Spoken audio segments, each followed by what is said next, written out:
طالبانو د ډیورن او پاکستان په هکله نوې پریکړه وکړه. سلام، پوره جزئیات په سوله ټي وي چینل کې راسره وګورئ. طالبانو له پاکستان سره د ډیورن فرضي کرښې پر سر لانجې وکړې. ان جګړه وشوه، خو اوس طالبان بله لاره او پریکړه اعلان کړه.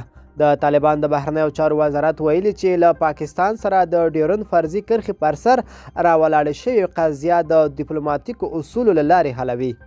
پاکستان هم اعلان کړی و چې پر ډیورن لاین به د اغزن تار لګولو ته دوام ورکوي او افغانستان سره به راولاړې شوې لانجه د خبرو او مصالحې له لارې حل کوي. د طالبانو د بهرنیو چارو وزارت په خپل بیان کې ویلي چې حکومت یې پر ډیورن راولاړې شوې جنجال په ډیپلوماتیکه توګه حل کوي او له پاکستان سره تماس کې دي.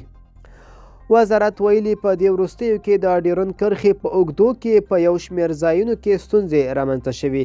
موږ طالبان د تفاهم او ښه ګاونډیتوب له لارې د ستونزو پر حل باور لرو. غواړو له پاکستان سره پر دې ستونزو له ډیپلوماتیکو لارو چارو کار واخلو. د پاکستان دریځ. پاکستان تر هر څه وړاندې وویل چې په هر قیمت چې وي نو دوی به د اغزن تار لګولو ته دوام ورکوي، خو په وروستیو کې وویل چې له افغانستان سره په دې هکله ستونزې د خبرو له لارې حل کوي، خو د دوی لومړی انتخاب خپل کار کول دی. ځکه له خبرو یې داسې ښکاره شوه چې پاکستان په خپله دا پروژه چې په هر قیمت وي بشپړه کوي. طالبانو هم آخر خپل دریځ نرم کړ او پاکستان ته یې بیرغ ټیټ کړ. که څه هم حق د طالبانو سره دی، خو بیا هم د خبرو له لاره خوښه کړه.